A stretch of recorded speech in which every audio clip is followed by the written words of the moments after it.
Ողջույն հարգելիներս, այսօր ես կպատմեմ, թե ինչպես կարելի է գումար վաստակել YouTube-ով։ Ես իմ ալիքը բացել եմ մոտ 1 տարի առաջ, մի քանի օր առաջ արդեն լրացավ 1 տարին։ Ինչպես տեսնում եք, իմ ալիքում կա ավելի քան 3000 բաժանորդ և ես այս ընթացքում տեղադրել եմ 631 տեսանյութ։ Երբ իմ ալիքը բացեցի, սկզբում փորձում էի տարբեր թեմաներով տեսանյութեր տեղադրել, որպեսզի հասկանամ, թե հատկապես որ թեմաներն են հետաքրքիր դիտողներին։ Որպես էքսպերիմենտալ փուլ, կարծում եմ սկզբի համար դա նորմալ է, բայց պետք է հասկանալ, որ եթե անընդհատ, պարբերաբար փոխեք թեման, ապա դա ձեր ալիքի վրա բացասաբար կազդի, որովհետև ալգորիթմերը փորձում են գտնել մարդկանց ինչ-որ խումբ, որին հետաքրքրում է ձեր պատրաստած տեսանյութը, ձեր պատրաստած տեսանյութերի թեմատիկան։ Իսկ երբ դուք անընդհատ փորձում եք փոխել թեմատիկան, ալգորիթմը խճճվում է և արդեն չի հասկանում, թե հատկապես որ խմբին առաջարկի ձեր նյութը։ Օրինակ տեսեք, այստեղ իմ ալիքի օրինակով ներկայացնեմ Այվազովսկու ստեղծագործությունները հայրենիքում ես ներկայացրել եմ պատկերասրահում ցուցադրված աշխատանքները, այստեղ ներկայացրել եմ իմ ճամփորդությունից հատված, կան նաև հեքիաթներ, գրականության մասին տեսանյութեր, ռուսալեզու նյութեր, սրանք բոլորը տարբեր թեմատիկաներ են և բնականաբար սա որոշակիորեն բացասաբար է ազդել իմ ալիքի վրա, ինչպես տեսնում եք դիտումներն էլ բավական տարբեր են։ Օրինակ Արեգնազան կամ Կախարդական աշխարհ հեքիաթը ունի ավելի քան 1000 դիտում, իսկ ենթադրենք այս մյուս տեսանյութը, որը ռուսալեզու է, ունի ավելի քիչ դիտումներ։ Բայց ես այս փորձարկումները կատարել եմ գիտակցաբար, որովհետև սկզբի համար ես կարիք ունեի հասկանալու, թե հատկապես որ թեմատիկան ավելի կհաջողի իմ ալիքում և որ լեզուն։ Սովորաբար երկլեզու ալիք ունենալը էլի խորհուրդ չի տրվում, այսինքն, եթե նույնիսկ դուք հարցնեք արհեստական բանականությանը, որը ի դեպ ձեզ կարող է շատ օգնել յութուբեր դառնալու ճանապարհին, արհեստական բանականությունը ևս կնշի, որ խորհուրդ չի տրվում երկու լեզվով նյութեր տեղադրել մեկ ալիքում, բայց այնուամենայնիվ, եթե կոնկրետ մեր երկրի պարագայում հաշվի առնենք, սա հետխորհրդային երկիր է և եթե դուք հետո բացեք ձեզ դիտողների ցանկը, դուք ինքներդ էլ կհասկանաք, որ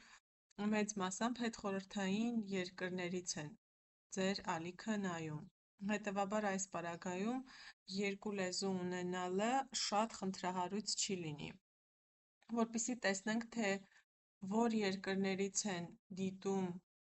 տեսանյութերը, մտնում ենք այստեղ Tvorческая ստուդիա, այնուհետև անալիտիկա բաժինը և ահա այստեղ հնարավոր է տեսնել, թե որ երկրներից են դիտում։ Աուդիտորիա բաժին կա, սեղմում ենք այստեղ և տեսնում ենք։ Այստեղ կարելի է նաև հասկանալ, թե հատկապես որ տեսանյութերն են ավելի հաջողված եղել, որոնք են ավելի շատ դիտումներ ունեցել։ Ահա այս հատվածում երևում են, ինչպես ասացի, այն երկրները, որտեղից դիտում են տեսանյութերը։ Այս հատվածը սեղմում ենք, որպեսզի տեսնենք բոլոր երկրների ցանկը։ Տեսեք օրինակ իմ ալիքի պարագայում, վերջին շրջանում ես մի փոքր ավելի քիչ եմ զբաղվել իմ ալիքով և դիտումների ցուցանիշը փոքր-ինչ նվազել է, ընկել է։ Այստեղ երևում են այն երկրները, որտեղ դիտում են տեսանյութը։ 42%-ը Հայաստանից է, 14,1%-ը Ռուսաստանից և այսպես շարունակ։ Գերմանիայից 1,8 և Ամերիկայի Միացյալ Նահանգներից 1,3%։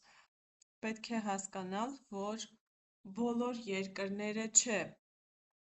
որ կարող են հայտնվել ձեր ցանկում, բնականաբար, եւ ձեր պատրաստած նյութերից է կախված նաև եւ իհարկե լեզվից անշուշտ, թե որ երկրներից կդիտեն տեսանյութը։ Բայց պետք է նաև հիշել, որ եթե օրինակ զարգացած երկրներից են ձեր տեսանյութերը նայում, այդ երկրներում նայելու պարագայում, այդ երկրներից նայելու պարագայում ձեր դիտումների թիվը էապես կարևոր չէ երբեմն։ Օրինակ Ամերիկայի Միացյալ Նահանգներից այս փոքր տոկոսը կարող է ավելի շատ գումար բերել, քան հետխորհրդային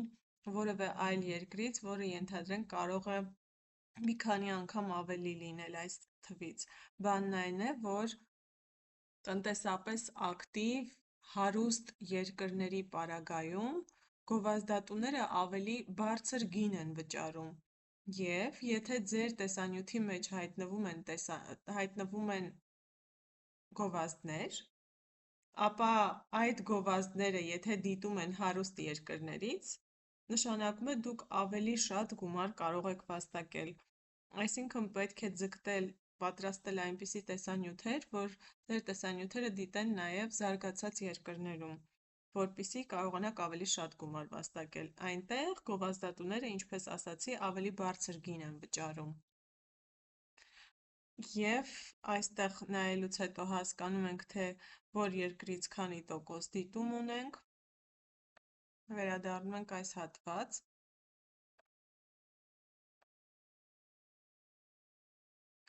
Այս հատվածում կարելի է տեսնել այն տեսանյութերը, որոնք ավելի շատ են դիտվել, սա օգնում է հասկանալ, թե հատկապես ինչ տեսակ տեսանյութեր կարող եք պատրաստել, որպեսզի ավելի շատ դիտումներ ունենաք։ Անշուշտ կարևոր են նաև ձեր պրոֆեսիոնալիզմի հետ կապված հարցերը, ձեր հոբիները, այսինքն որպեսզի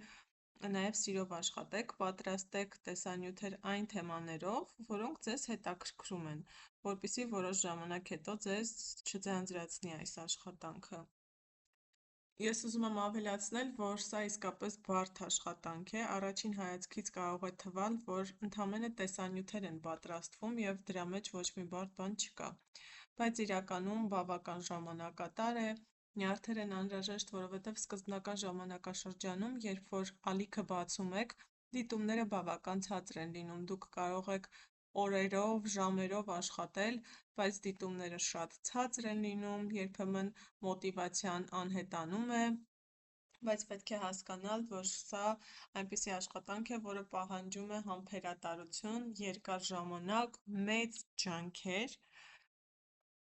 որպեսզի կարողանաք արդյունքի հասնել։ Իմ ալիքը արդեն հասել է մոնետիզացիայի փուլի, այսինքն ես ունեմ հնարավորություն վաստակելու YouTube-ի միջոցով։ Այստեղ ունենք Shorts և վիդեո բաժինը, պետք է շեշտել, որ կարճ տեսանյութերի միջոցով դուք անհամեմատ ավելի քիչ գումար կարող եք վաստակել, իսկ ահա 8 րոպե և ավելի տևողություն ունեցող տեսանյութերի միջոցով հնարավոր է ավելի շատ վաստակել։ Այսօրվա համար այսքանն էի պատրաստել, մյուս տեսանյութերում կպատմեմ այլ մանրամասներ, ես ուզում եմ նշել, որ մոնետիզացիայի համար անհրաժեշտ բոլոր պայմանները իմ էջում արդեն եղել են, ես դիմել եմ